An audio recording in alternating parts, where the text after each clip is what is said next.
Bienvenidos a Acciones Fiscales, con su anfitrión, el doctor Juan Raúl López Villar. Comenzamos. Gracias por acompañarnos, es un honor estar nuevamente con todos ustedes y en esta ocasión pues agradecemos su presencia y antes que nada deseamos de todo corazón que todos se encuentren muy bien de salud.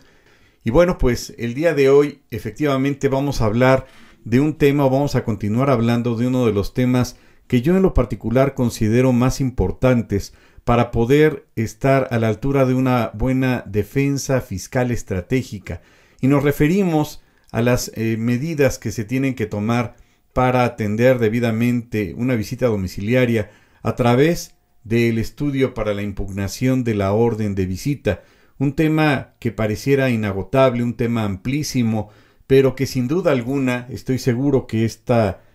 plática del día de hoy les va a gustar en función de que vamos a seguir tomando en consideración algunos de los puntos que todo abogado, fiscalista y todo contador no puede hacer a un lado, no puede soslayar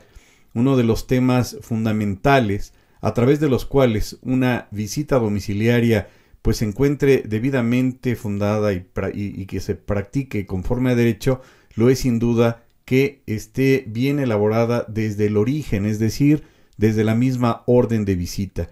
Y ya habíamos comentado en el programa anterior pues que la orden de visita tiene que cumplir efectivamente con los requisitos de legalidad que previamente establece para todos los actos administrativos el artículo 16 constitucional.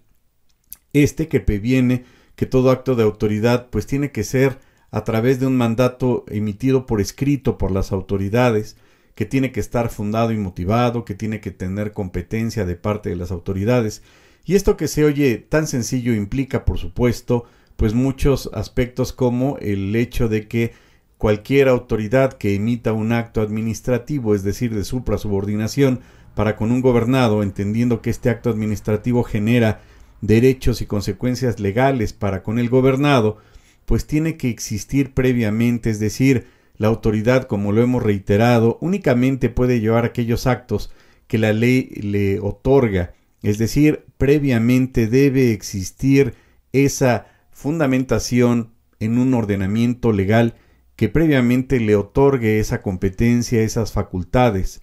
a las autoridades administrativas. De ahí entonces que las autoridades administrativas solamente pueden hacer lo que la ley les permite, es decir, el principio de legalidad. Aunado a eso, también las autoridades deben de tener el ordenamiento específico, concreto, el reglamento que les otorgue también esas facultades. Es importante señalar, y lo hemos reiterado a lo largo de esta emisión, pues que derivado de las reformas fiscales, concretamente 2020 y 2021, se le empoderó de alguna manera con mayores facultades a las autoridades fiscales, y éstas tienen cada vez más facultades, particularmente en las facultades de gestión, para poder llevar a cabo requerimientos al contribuyente, incluso para poderles requerir del pago de multas, de sanciones que anteriormente ya se había hecho acreedor el contribuyente, y con ello pues también incluso llevar a cabo las facultades de presunción de operaciones inexistentes, al cual yo le llamo pues la reina de las facultades de gestión, a través del cual se puede iniciar un procedimiento administrativo para presumir y en su caso determinar en forma definitiva que un contribuyente ha estado emitiendo facturas a través de una simulación de operaciones inexistentes, o que en su caso ha adquirido estas facturas para poder darles efectos fiscales, con ello deducirlas y por supuesto engañar a la autoridad para pagar menos impuestos y con ello por supuesto encuadrar incluso en la hipótesis que establece el tipo penal del artículo 113 bis de reciente creación en 2019, y con ello bueno pues encuadra en una situación pues ya más compleja este escenario si el contribuyente tuvo a bien, entre comillas, caer en la seducción de comprar estas famosas facturas falsas. En ese contexto entendemos que la autoridad le ha otorgado cada vez más mayores elementos o mayor regulación jurídica a la autoridad para llevar a cabo facultades de gestión, y con ellas también, hay que decirlo, pues también lo dispuesto por el artículo 27, en función de que ahora la autoridad también va a poder verificar el domicilio del contribuyente. Y esto conlleva también otra situación interesante, es decir, que la autoridad, en este caso el verificador, atendiendo a lo dispuesto por el 27, pues podrá verificar también el domicilio del contribuyente, ver si cumple con los requisitos del artículo 10 del mismo Código Fiscal, es decir, si efectivamente su domicilio fiscal. Y ojo, el contribuyente, como lo hemos reiterado en diversas ocasiones, tendrá entonces la obligación, en el caso de esa facultad de gestión, es decir, verificación del domicilio fiscal, de acreditar ante la autoridad verificadora que efectivamente cumple con los requisitos cabalmente de lo que dispone el artículo 10 del Código Fiscal, y por supuesto tendrá que acreditar que cumple con cada uno de esos requisitos, y dentro de ellos pues también se encontrará parte, digamos, relativamente del aspecto de la materialidad, en función de que tendría que demostrarle, exhibirle al visitador, al notificador, al verificador, que ese es el domicilio fiscal. ¿A través de qué? Pues de los medios de prueba que en ese momento puede exhibirle, como por ejemplo, efectivamente, el contrato de arrendamiento en el cual se muestre y se acredite pues que es el domicilio que señaló para efectos del RFC. Y en ese contexto recordaríamos que a partir de 2019, para efecto de acreditar la materialidad, pues se tiene que cumplir con el requisito de la fecha cierta. Y con ello entonces ahí viene la gran pregunta: ante el verificador también se tiene que acreditar esa materialidad. Pues yo considero, salvo su mejor opinión, que sí, porque aun cuando no está en un escenario del 69B, si es menester, si es necesario que en ese acto de molestia que lleve a cabo la autoridad fiscal a través de los verificadores del domicilio fiscal, se demuestre que se cumplen con esos requisitos para efecto, fíjense, de algo tan complejo que puede implicar la consideración de parte del verificador de que no se cumple con ese requisito del domicilio fiscal, incluso encontrándose físicamente el contribuyente. Es decir, se tiene que acreditar y demostrar que efectivamente ahí está la contabilidad, que efectivamente está constituida esa sociedad mercantil, que efectivamente es una sociedad que en el domicilio fiscal coincide con los datos que dio ante la autoridad fiscal, que se tiene la contabilidad, etcétera. Y en lo que respecta al contrato, por lo menos el de arrendamiento, efectivamente, pues tendría que cumplir incluso con lo que ya ha definido la Corte a través de una jurisprudencia en 2019, que para efectos fiscales también se tiene que acreditar la materialidad. Y considero, salvo su mejor opinión, que en el caso de la verificación del domicilio, pues no es ninguna excepción al caso. De ahí entonces que pues podríamos considerar que el primero de los requisitos es la debida notificación de la orden de visita, que nos queda claro que debe de ser, como lo hemos reiterado, en el domicilio fiscal del contribuyente, acorde con lo dispuesto por el artículo 10 del Código Fiscal, y que ahí debe de practicarse efectivamente ese documento, esa orden de visita, ese instrumento jurídico a través del cual la autoridad, jurídicamente hablando, puede llevar a cabo el inicio de ese acto de molestia y requerirle el cumplimiento o verificar el cumplimiento de las obligaciones a cargo del contribuyente. Pero este primer paso puede tener distintos escenarios, distintas aristas, distintas historias, distintos universos alternos que se pueden dar con motivo de esta práctica de la autoridad fiscalizadora para la simple entrega de la orden de visita, que implica, por supuesto, pues la previa notificación de la misma. Y en su caso, conocer e ir desglosando cuáles son los efectos de la no localización por parte del SAT del contribuyente. En este contexto, entonces, pues las facultades de comprobación, concretamente la visita domiciliaria, se inicia a través del documento elemental, fundamental, de la génesis de esta visita domiciliaria, que se basa, se fundamenta en este instrumento jurídico conocido como orden de visita, a través del cual pues la autoridad pretende no violentar lo dispuesto por el artículo 16 constitucional, y no incurrir en una afectación en los derechos humanos del contribuyente, como lo es la privacidad del domicilio del contribuyente o del particular. ¿Por qué no incurre en ello? Bueno, porque tendría entonces, como lo hemos reiterado en otras ocasiones, con los requisitos del artículo 16 constitucional que ya habíamos señalado, el principio de legalidad, pero también con los requisitos que señala, que enumera, que enuncia y que establece el artículo 38 del Código Fiscal en lo que respecta a los actos administrativos, y también, aunado a lo anterior, con lo dispuesto por el artículo 43 del mismo ordenamiento legal, es decir, los requisitos ya que en forma específica ex profeso debe satisfacer la autoridad fiscal en tratándose exclusivamente de la orden de visita. Y con ello entonces, ¿a dónde se va a dirigir la autoridad para notificarle ese documento? Cabe señalar, antes de continuar, pues que efectivamente dentro de los requisitos que enumera o establece el artículo 43 del Código Fiscal,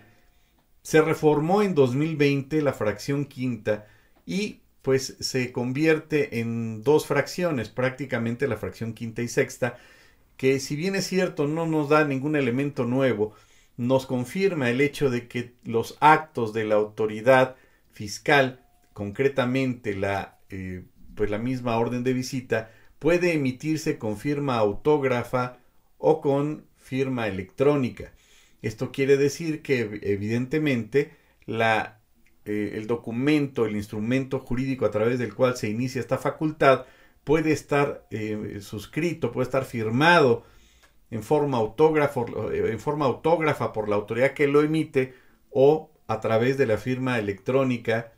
que se le haya asignado a la autoridad, la firma electrónica avanzada, la famosa FEA. En ese contexto, entonces, pues es importante que el contribuyente pues verifique cómo se está llevando a cabo esa emisión de ese documento, y lo vamos a señalar más adelante. En ese contexto, entonces, en primera instancia, la autoridad tendría que notificar al contribuyente en dónde, pues en el último domicilio que el interesado haya señalado para efectos del Registro Federal de Contribuyentes. Recordaríamos que en teoría, aun cuando no lo especifica en forma concreta la autoridad, pues tendría esta que llevar a cabo la verificación del domicilio dentro de un plazo aproximado de 5 días a nivel interno para verificar que efectivamente es el domicilio, además, el domicilio del contribuyente, además de que recordarán que cuando se da de alta el contribuyente y señala un correo, la autoridad tendría la obligación de verificar también el buzón tributario del contribuyente, es decir, mandarle un documento de prueba para que efectivamente le confirme la autoridad que ese es el correo del contribuyente. Es decir, la autoridad le manda un correo de prueba y el contribuyente, pues le confirma que efectivamente es el correo. En ese contexto, entonces, el primer domicilio a donde tendría que remitirse la autoridad es el último domicilio que el interesado señaló, yo diría en forma precisa, en forma exacta, cuando se dé de alta ante el SAT para efectos del RFC. El otro domicilio en el cual puede llevar a cabo la práctica la autoridad fiscalizadora para efectos de notificar la orden de visita, pues sería en el domicilio que le corresponda en términos del artículo 10, sin perjuicio, obviamente, de que en el oficio que contenga la orden de visita domiciliaria también se puedan señalar, ojo, diversos lugares en los cuales se pueda llevar a cabo la práctica de la visita. Es decir, en primera instancia tiene que ser el domicilio fiscal, pero eso no es impedimento para que la autoridad también señale otros domicilios en los cuales se pueda llevar a cabo la misma práctica de la visita, es decir, el lugar o lugares en donde se puede llevar a cabo ese acto de verificación. También en ese contexto, bueno, pues se tiene en primera instancia que practicar en ese domicilio, como ya habíamos señalado. Al respecto, es importante también siempre apoyarnos en lo que ha establecido como precedente la Suprema Corte de Justicia de la Nación y la tesis 2A/J 7 de 2011 de la 10ª época establece que de la interpretación de los artículos 134, 136 y 137 del Código Fiscal, deriva de que la notificación de una orden de visita domiciliaria debe realizarse de manera personal en el último domicilio que el interesado haya señalado para efectos del RFC o en el domicilio fiscal que le corresponda, como ya habíamos señalado, sin perjuicio también de que el oficio, es decir, en donde se contiene la orden de visita domiciliaria, pues señale diversos lugares para que ésta se practique, acorde con lo que establece la fracción primera del mismo Código Fiscal de la Federación. También esto implica pues que pues la autoridad, ya a últimas fechas ha resuelto la Corte, pueda incluso visitar ese domicilio y revisar el mismo domicilio, ojo, no como en la orden de cateo, sino puede, digamos que trasladarse entre ese mismo domicilio y verificar el cumplimiento de esas obligaciones, que ese es el objetivo. Así entonces, la autoridad deberá señalar en la orden de visita los lugares en donde se va a practicar y, ojo, también la autoridad podrá aumentar el lugar o los lugares que serán materia de visita y deberá notificarle ese aumento al contribuyente. Y también pues es importante que evidentemente dentro de las obligaciones que tiene el contribuyente en términos generales como sujeto pasivo, pues están las obligaciones de dar, de hacer y de tolerar. De dar pues sería en este contexto pues el cumplir con sus obligaciones, el llevar a cabo las declaraciones, el enterar los impuestos, el cumplir con esas obligaciones, con no solamente el pago de los impuestos, sino también de cualquier otro tipo de obligación, como lo es, por ejemplo, el notificar el cambio de domicilio, que eso es importante. Y dentro de las obligaciones que tiene a su cargo, como son la de tolerar, pues son efectivamente las concernientes a permitir el acceso a las autoridades o a los visitadores al lugar o lugares en los cuales se va a llevar o se va a practicar esa visita domiciliaria. Hemos reiterado en muchas ocasiones que con todas estas reformas que prácticamente en forma masiva ha llevado a cabo la autoridad a partir de 2014, 2020 y últimamente 2021 y en este año, por supuesto, deben saber que la autoridad va a presentar otro proyecto de reformas en materia del Código Fiscal. Suponemos que para acabar de implementar pues el proyecto BEPS de la OCDE y con ello pues cerrar el círculo de todos aquellos puntos que estaban aparentemente pendientes de incorporar a nuestra legislación. Y en ese contexto entonces el contribuyente debe, salvo su mejor opinión, pues de establecer ahora hasta, yo diría, un protocolo de acceso para con las autoridades, un protocolo de cómo atender a las autoridades para efecto del acceso, del inicio de las facultades de comprobación. Así lo vemos a ese nivel, para efecto de evitar malos entendidos o suspicacias para con la autoridad, puesto que dependerá en mucho pues las formas, los mecanismos que utilice el contribuyente para atender a la autoridad, puesto que la autoridad puede presumir, ojo, la gran mayoría de los actos contenidos en el Código Fiscal parten de una presunción, pues de que el contribuyente no quiso recibir la orden, que el contribuyente se opuso a las facultades de comprobación o incluso impidió el ejercicio de las mismas, o que simplemente está para efectos fiscales como ilocalizable. Y esto puede traer consecuencias gravísimas, como lo que regula el artículo 110 en la fracción quinta del Código Fiscal, al poderse configurar incluso la no localización del contribuyente como un delito. Vean hasta qué nivel puede llegar este tipo de escenarios. En ese contexto, entonces, pues no debe de dar ningún elemento, por mínimo que sea, de duda para con la autoridad de no permitir o de impedir el acceso a los auditores, visitadores y demás en el lugar o los lugares que sean objeto de aquella. O más aún, puede llegar a suceder, como me ha tocado ver con algunos clientes, en donde pues la autoridad va a dejar el citatorio para la orden de visita, toda vez que al parecer no se encuentra esa persona, pero en el momento en que requieren o preguntan por esa persona, en ese ejemplo era una persona física, pues la persona que atiende en ese contexto al visitador pues está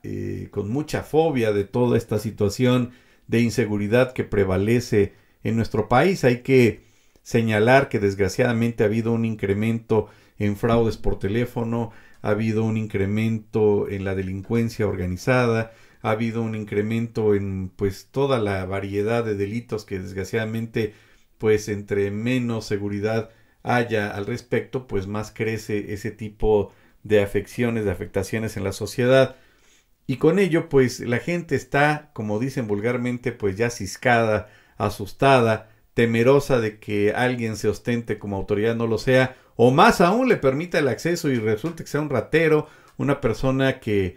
busque pues saber cómo perjudica al otro, o robarle en el domicilio a otra persona, etcétera. Y en el ejemplo que les doy, pues esta persona que era pues la que atendía la casa, resulta que estaba asustadísima porque decía que esa era la autoridad y negó que esa persona viviera en ese lugar. ¿Qué generó? Bueno, pues todo lo que ustedes ya se imaginarán, hasta el embargo de cuentas bancarias y demás, cuando realmente sí vivía ahí la persona, no se encontraba en ese momento, pero pues la persona que atendió por miedo, por un temor reverencial de que pudiera ser alguna situación de sorpresa de algún delito, de algún delincuente que se ostentaba como autoridad, pues simplemente negó que ahí viviera esa persona. Entonces hay que saber cómo atender a los visitadores. Por supuesto que deben todos de saber y debemos todos saber que el hecho de que llegue la autoridad pues no quiere decir que no se pueda identificar. Es lo primero que les vamos a pedir. Si nos preguntan si se puede tomar una foto de la credencial, de la identificación del auditor, por supuesto que sí. Y ese número de identificación, ojo, se puede verificar dentro de la página del SAT para saber si ese funcionario existe o si ese funcionario está autorizado para efectos de practicar o llevar a cabo ese tipo de actividades. Vean que pues desgraciadamente eso no es muy conocido y lo pueden hacer. Alguien me comentaba, oye, pero si la autoridad le requiere al contribuyente para que éste efectivamente se identifique debidamente ante ella, es decir, exhiba su credencial de elector, ¿qué impedimento tendría el contribuyente para poderle requerir en esa misma reciprocidad que se identifica a través de la misma credencial para votar? Pues efectivamente no habría ningún impedimento y la autoridad tendría la obligación, salvo su mejor opinión, pues de identificarse ya sea con el mismo documento que le autoriza o que lo hace que se ostente como autoridad, e incluso con el documento del INE paralelamente. Yo no vería ningún problema ni consideraría que eso sería algún impedimento para la autoridad. En ese contexto, entonces, pues si la autoridad cumple con ese requisito, es decir, de tener ese documento fundado y motivado, que era otro punto que nos faltaba señalar, acorde con lo dispuesto por el artículo 16 constitucional, en donde pues venga no solamente la orden de visita, sino el nombramiento del auditor, la identificación del mismo, pues con ello no se incurriría en primera instancia en la presunta violación al principio de seguridad jurídica consagrado en el artículo 16 constitucional, ya que con ello entonces pues el visitado pues ya tendría satisfechos los requisitos para efecto de que la autoridad pueda ingresar al domicilio del contribuyente. Además, por cierto, dicho sea de paso, que también el contribuyente puede verificar el número de la orden de visita también en la página del SAT. Eso es importante. Dentro de la página del SAT viene como una especie de instructivo para efecto de seguir paso a paso y registrar el número de la orden, y que la autoridad a través de la página arroje esa información y verifique que efectivamente si hay una visita domiciliaria en turno o pendiente de llevarse a cabo. Y en ese contexto, bueno, pues se respetaría en ese contexto, en ese sentido, la orden de visita acorde con el principio de legalidad consagrado en el mismo 16 constitucional. Y con ello, bueno, pues surgen más elementos de duda. ¿Se debe de atender directamente por parte del contribuyente? ¿O qué beneficios o qué estrategias, si se le puede llamar así, pudiera implicar el hecho de que el contribuyente pues no reciba la orden? ¿Es ilegal que estando en ese lugar no reciba la orden de visita. No, no es ilegal. Puede ser, y es lo que llega a suceder la gran mayoría de las ocasiones, que no se encuentre el contribuyente, sea persona física o representante legal de la persona moral, y con ello, bueno, pues la persona que quede a cargo de de recibir el documento, incluso la misma recepcionista o la persona que tenga bien esa consigna, pues debe de cumplir, insisto, con este procedimiento diplomático, con esa serie de pasos a seguir, valga la expresión, para evitar caer en suspicacias por parte de la autoridad de que no se está cumpliendo o que no se está efectivamente practicando la visita en el domicilio fiscal. Es decir, dicho de otra manera, lo que yo en lo particular recomendaría, pues sería tener un protocolo de cómo atender en principio, cómo recibir a la autoridad en una visita domiciliaria. Y esto, ojo, no implica pues tomarlo en burla o tomarlo a la ligera, sino llevar una capacitación. Vean, parece una exageración, pero así debe ser. Debe de implicar pues todo un procedimiento a seguir, toda una instrucción, qué es lo que se le debe decir a la autoridad, cómo se debe de atender a la autoridad, qué es lo que se tiene que firmar, qué documentos le van a entregar.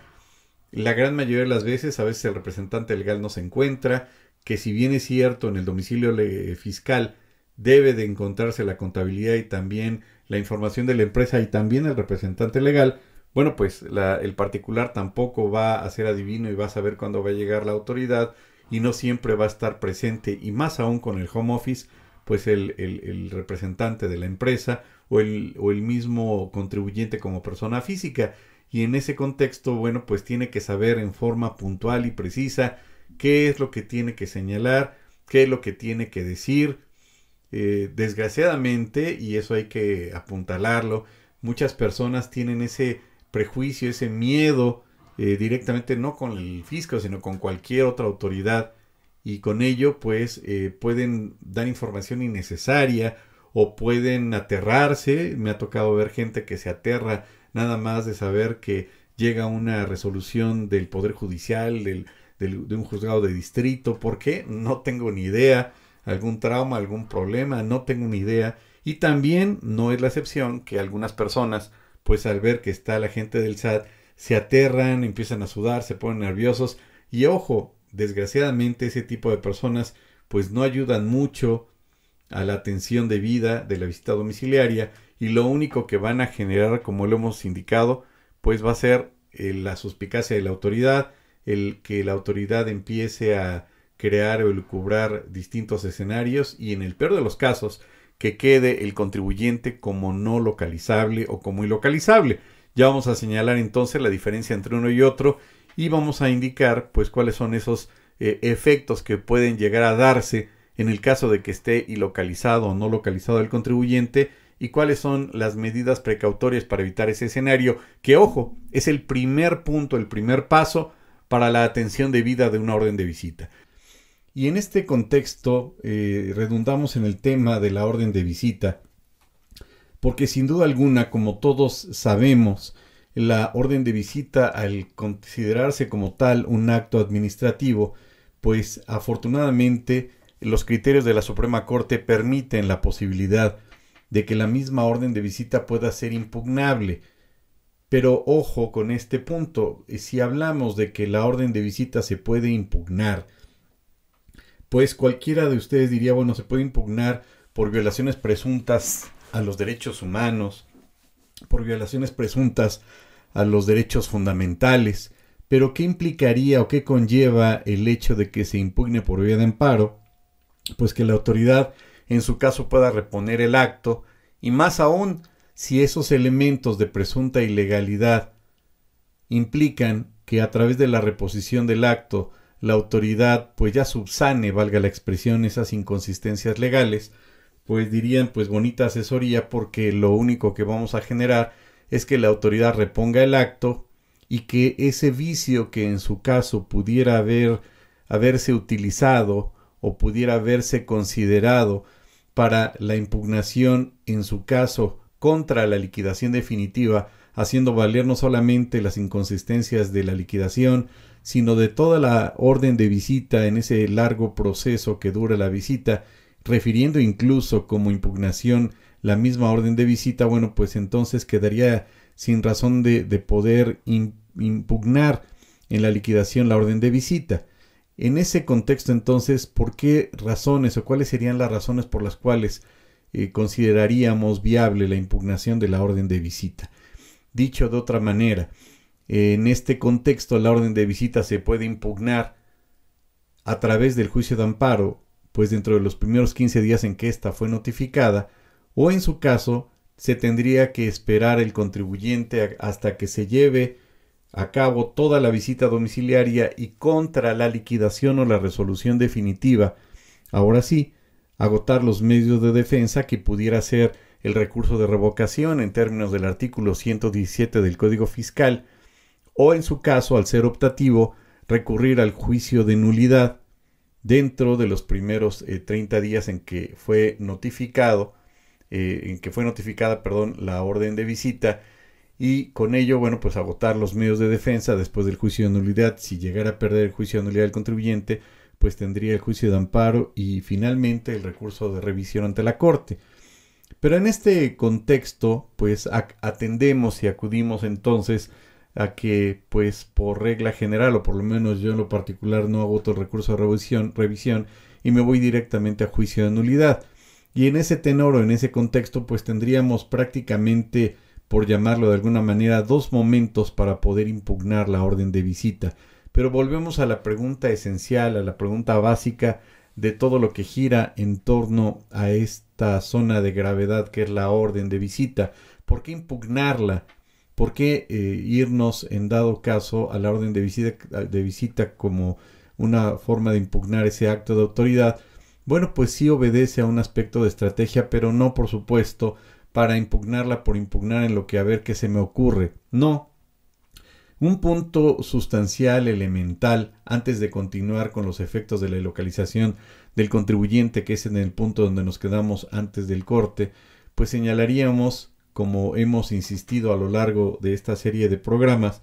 pues que la autoridad tiene que apegarse efectivamente a lo dispuesto por el artículo 16 constitucional. Y como en alguna ocasión ya lo habíamos comentado, pues dentro del artículo 16 constitucional se encuentra el párrafo 16 de la misma constitución del artículo 16, es decir, en donde refiere que existen prácticamente pues dos tipos de actos en donde la autoridad en primera instancia pues puede molestar al contribuyente, al gobernado en su domicilio. Nos referimos en primera instancia a las órdenes de cateo y después a las órdenes de visita domiciliaria. Sin embargo, el último párrafo del artículo 16 también nos habla de un caso de molestia para con el gobernado, pero bueno, en caso de guerra, en donde tienen que darle alojamiento a los militares. Vean que esos son entonces los tres escenarios en los cuales pues la autoridad puede molestar al contribuyente, puede llevar a cabo ese acto de molestia, pero como hemos reiterado, pues tiene que cumplir con toda esa serie de requisitos que hemos referido. Pero particularmente el párrafo 16 del artículo 16 equipara de alguna manera a la orden de cateo con la orden de visita. Y es ahí donde vienen los puntos interesantes. Si la orden de cateo se equipara entonces a la orden de visita, pues no podríamos entender u homologar de alguna manera con los actos que implica una orden de cateo con la orden de visita, pues prácticamente sería imposible. Sin embargo, bueno, atendiendo por supuesto a la naturaleza de estos dos tipos de actos diferentes. Sin embargo, queda un punto interesante en referir, que es el 283, si no me equivoco, del Código Nacional de Procedimientos Penales, que habla de que las órdenes de cateo se tienen que notificar dentro del plazo de 3 días al en que se hayan emitido. Es decir, que en ese contexto, claro que sí, lo refiere que si no se notifica ese acto carecería de validez, pero vean el trasfondo o lo que implica y lo que entre líneas entonces nos deja afortunadamente el párrafo 16 del artículo 16 constitucional. Les apuesto a que no se les va a olvidar porque, bueno, es el mismo número del artículo 16, el párrafo 16. Entonces, el que dispone que las órdenes de cateo deben de cumplir con los mismos requisitos de las órdenes de visita. Y en ese contexto, entonces, el único punto en el cual podrían coincidir la orden de visita y la orden de cateo, pues es exactamente el plazo que tendría la autoridad para notificarlos. Es decir, si la orden de cateo establece que son 3 días para que se notifique a partir de que se emite el documento, querría decir entonces que, acorde con lo que establece el párrafo 16 del artículo 16 constitucional, pues también la autoridad fiscal tendría un plazo de 3 días para notificarle la orden de visita a la autoridad. ¿Por qué? Porque a mí se me ocurrió, no, porque lo previene, lo establece, lo señala, lo impone el artículo 16 en el párrafo 16, tan referido en este programa. Y al equiparar entonces las órdenes de visita con las órdenes de cateo, entenderíamos en consecuencia que por mandato constitucional entonces también las órdenes de visita, es decir, en materia fiscal, en materia administrativa, tendrían que ser notificadas por mandato constitucional al equipararse orden de cateo a orden de visita dentro de un plazo de 3 días. Y ahí viene el tema. Entonces, quiere decir que si la autoridad administrativa, la autoridad fiscalizadora,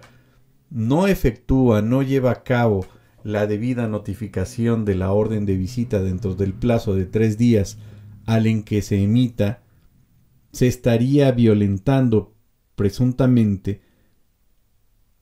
pues lo dispuesto por el artículo 16 constitucional, y con ello esa orden de visita pudiera impugnarse entonces por vía de amparo indirecto dentro de los 15 días que tiene el particular para la impugnación de la misma. A mayor abundamiento, como se señala en las demandas, podríamos señalar también o indicar otro punto interesante, que dentro de los requisitos que establece el artículo 43 del Código Fiscal no refiere, no establece en ninguna de sus partes que la orden de visita tenga que llevarse a cabo dentro, o la notificación de la orden de visita tenga que llevarse a cabo dentro de ese plazo de 3 días.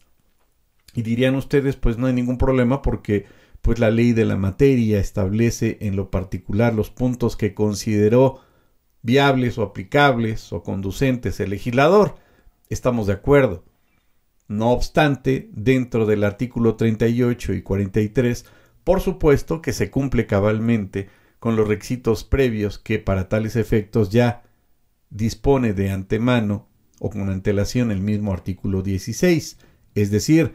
que sea emitido por escrito, que sea emitido por una autoridad competente, que esté fundado y motivado, que cumpla en pocas palabras con los requisitos del artículo 16 constitucional.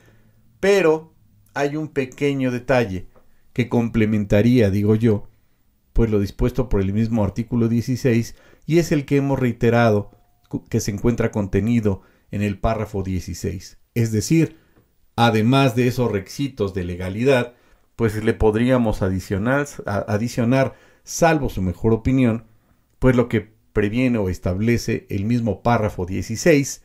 es decir, que sea notificado dentro de los 3 días. Es decir, si bien es cierto, no lo refiere en forma literal el párrafo 16, al remitirnos a los requisitos que debe de satisfacer dentro de lo que regula el Código Nacional de Procedimientos Penales, pues habla de que tiene que ser notificada esta orden de cateo dentro de los 3 días. Y entonces, ahora sí, al referir que se deben de cumplir esos mismos requisitos entre orden de cateo y orden de visita, pues podríamos también señalar que el artículo 43 del Código Fiscal no regula, no establece, no previene ese punto del 16 constitucional. Y quizá también podría considerarse la posibilidad de la impugnación del artículo 43 por su primer acto de aplicación, por su presunta inconstitucionalidad, al no contener o no referir o no establecer ese requisito constitucional, y presumir su inconstitucionalidad por el primer acto de aplicación a partir de los primeros 15 días al en que se llevó a cabo el primer acto de aplicación de este artículo, que está contenido evidentemente dentro de la orden de visita que le fue notificada al contribuyente. Y con ello entonces vemos cómo en ese otro escenario, si el particular opta o considera irse por vía del amparo en contra de la orden de visita, pues tendríamos un escenario bien diferente, porque las autoridades responsables al reclamar la inconstitucionalidad o la presunta inconstitucionalidad del 43 por su primer acto de aplicación van a ser diferentes, porque entonces se tendría que considerar, como es normal al impugnar una ley en su primer acto de aplicación, como autoridades responsables al presidente de la República, al Congreso, Cámara de Diputados, Cámara de Senadores, a quien hizo el refrendo, por supuesto, y finalmente esas serían como autoridades ordenadoras, y como autoridades ejecutoras, bueno, pues la misma autoridad, la administración desconcentrada correspondiente, el administrador desconcentrado correspondiente, y los auditores o el notificador fulano de tal, que fueron los que en dado caso llevaron a cabo pues la ejecución del primer acto de aplicación. Y con ello entonces vemos que ese punto interesante implica que, por supuesto, el contribuyente tenga la posibilidad, si así lo considera, pues de impugnar la orden de visita como primer acto de aplicación. Cabe señalar que efectivamente existe una tesis de parte de la Corte que establece, y ese es un punto muy importante, que en contra, o más bien que derivada de la impugnación de la orden de visita por vía del amparo indirecto, pues no implica la suspensión provisional que se pueda otorgar dentro del amparo. Sin embargo, en el caso de que sea o resulte favorable la sentencia derivada de este amparo indirecto, pues ¿qué implicaría? Pues que la autoridad en principio no podría emitir una orden de visita en términos de lo que dispone, si no me equivoco, el artículo 19 de la Ley Federal de Derechos del Contribuyente, con los mismos hechos sobre los cuales versó la orden de visita anterior, quise decir. Y quiere decir entonces que la orden de visita que se emita derivada de la reposición del acto, una vez que salga a favor del contribuyente, si sale a favor y se lo impugna correctamente y señala los conceptos de violación exactos que pues de alguna forma se derivan de lo que acabamos de comentar, pues la autoridad entonces en teoría podría emitir una nueva orden de visita. Sin embargo, atendiendo a lo que dispone el 19 de la Ley Federal de Derecho del Contribuyente, pues no podría emitir una orden sobre los mismos hechos, y atendiendo también a la jurisprudencia de la Corte, pues entendemos que tendría que ser entonces sobre un tipo de visita domiciliaria diferente, es decir, revisión de gabinete o revisión electrónica. Y como comentábamos hace ratito, entonces, retomando ese punto, pues entendemos que los únicos actos de molestia en los cuales la autoridad administrativa puede llevar a cabo sobre o en contra de los gobernados es el que previene el artículo 16, y con ello el párrafo 16 también de la Constitución, del artículo 16, las órdenes de visitas domiciliarias, que también en primera instancia están contenidas en el artículo 16, y lo que le llaman la provisión a favor de militares en tiempo de guerra, que esperemos que nunca pase eso, en el cual pues la autoridad sí molesta al contribuyente para esos efectos. Cabe señalar, por otro lado, que es precisamente, como ya lo habíamos comentado con antelación, el artículo 27, a través del cual previene la posibilidad o la facultad de que la autoridad pueda verificar el domicilio del contribuyente, la autoridad fiscal, artículo 27 del Código Fiscal. Y en ese contexto, entonces, la autoridad puede verificar, fíjense, la localización de acuerdo a la localización que le corresponda, pues, y con ello, al verificar el domicilio del contribuyente, puede advertir que otro domicilio diverso al declarado es el del contribuyente y que no se ubica entonces dentro de los supuestos del artículo 10. Y con ello también la autoridad derivada de esa facultad del 27 pues puede advertir que el domicilio declarado para efectos del Registro Federal de Contribuyentes no existe. También puede surgir derivada de esa facultad que durante la verificación que realice la autoridad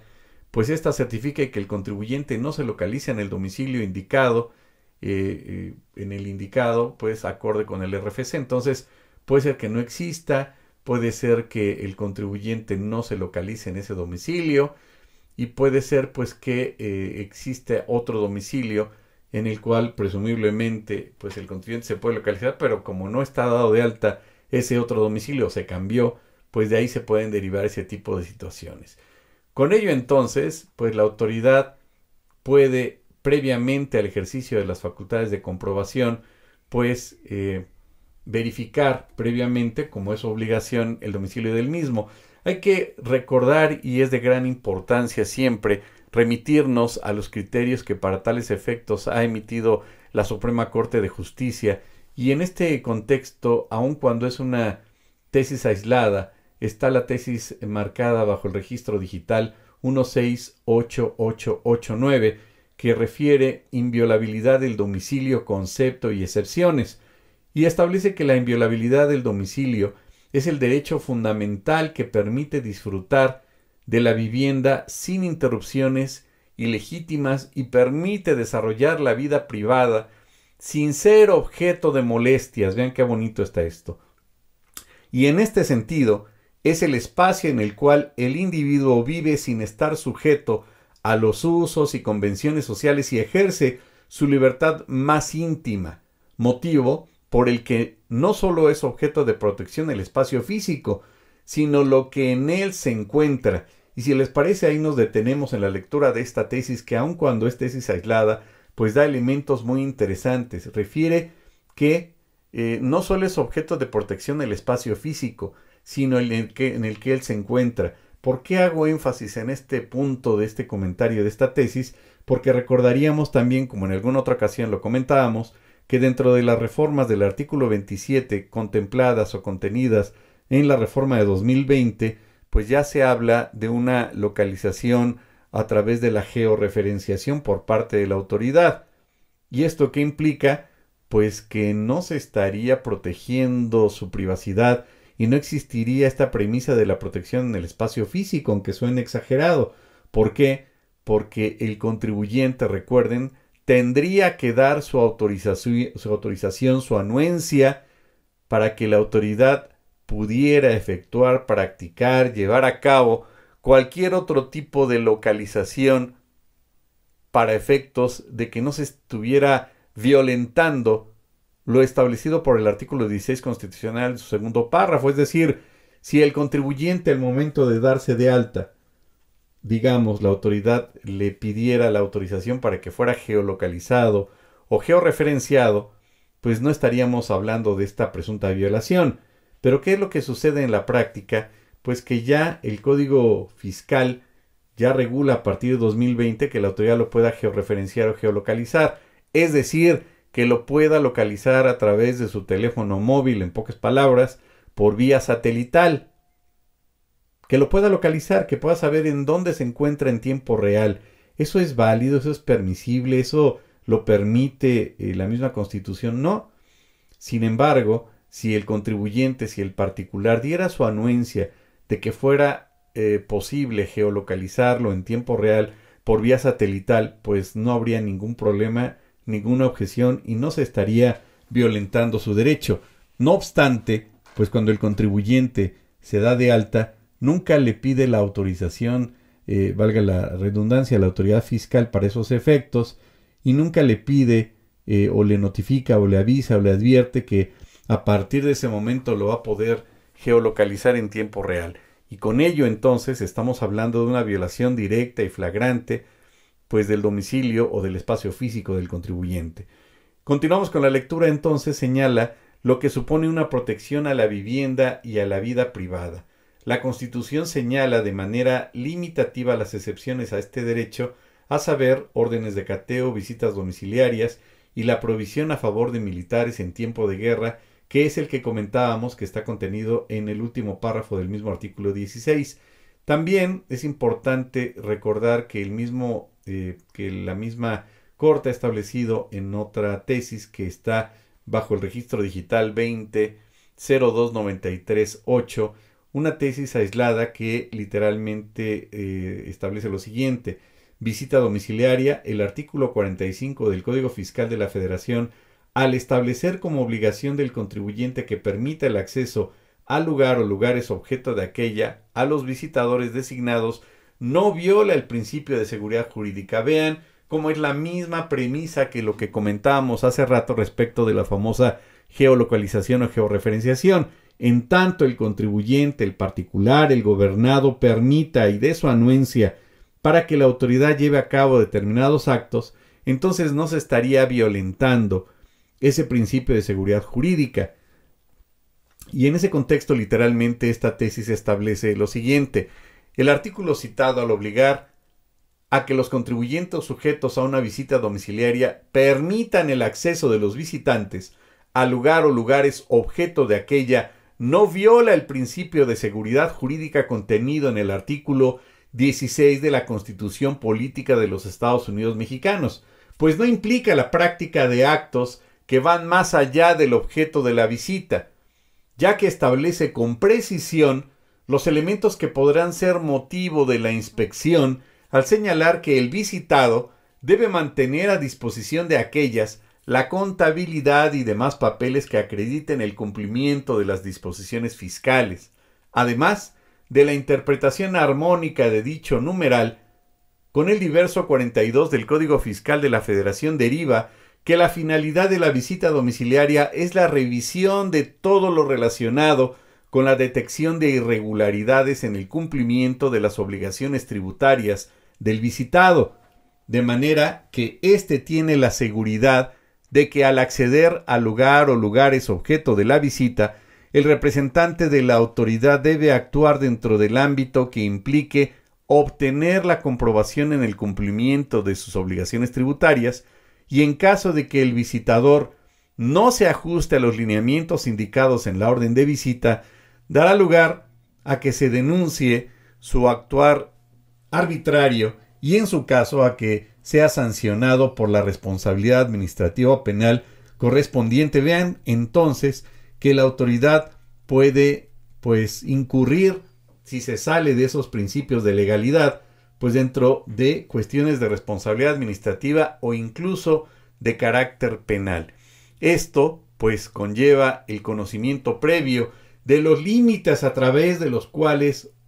podría llegar la autoridad, o cuáles son los cotos máximos que tendría la autoridad en el ejercicio y desempeño de sus funciones. Dicho de otra forma, el contribuyente directamente que atiende a la visita debe de saber hasta dónde puede llegar la autoridad, y en ese contexto saber y distinguir y ubicar y detectar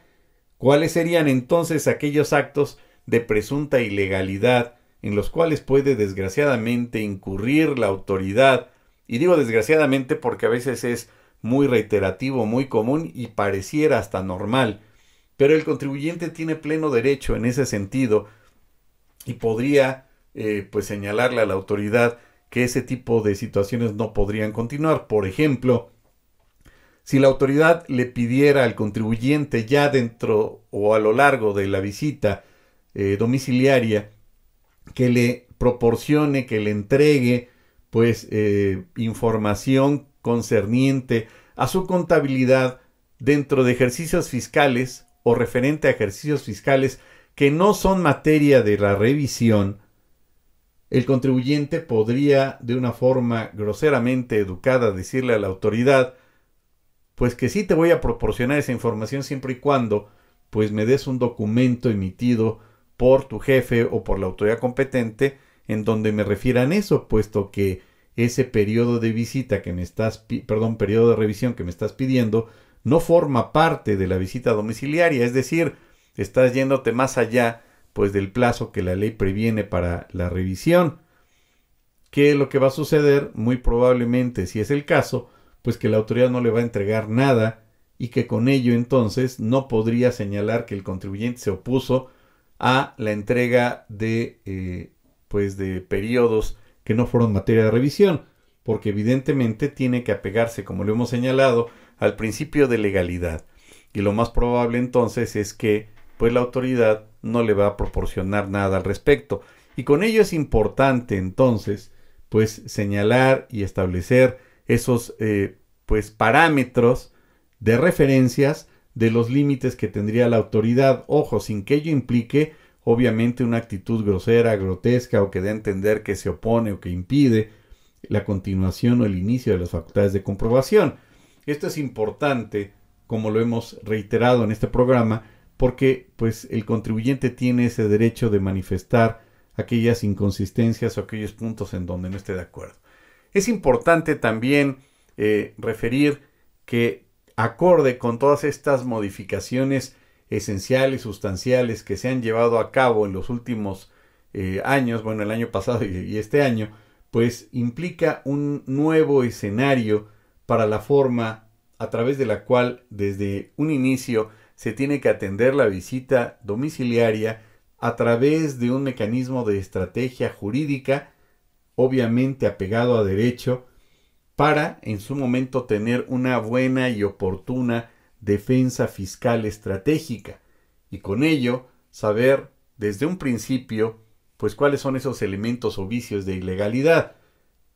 Normalmente se tiene la idea o el prejuicio de que el abogado pues llega ya que está el bomberazo, como dicen,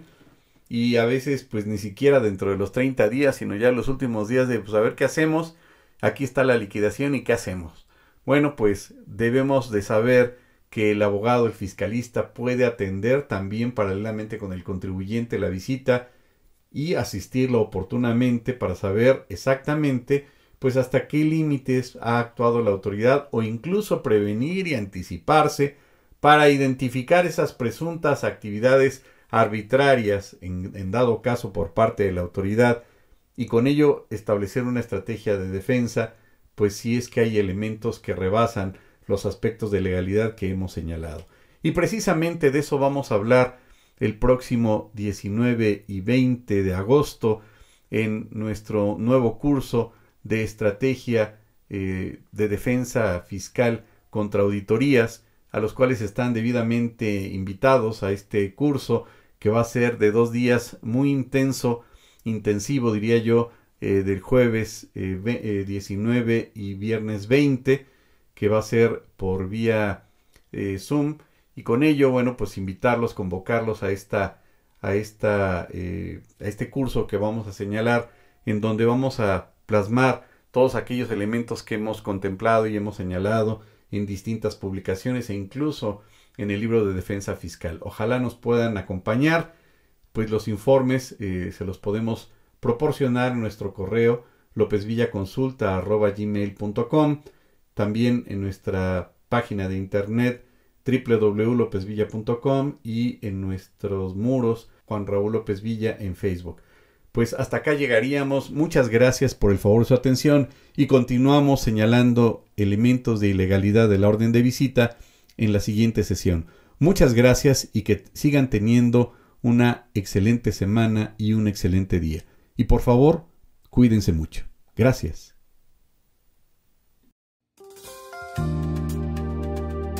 Esto fue Acciones Fiscales, con su anfitrión, el Dr. Juan Raúl López Villa. Para más consejos en temas fiscales, no olvide seguirlo en sus redes sociales. Hasta la próxima.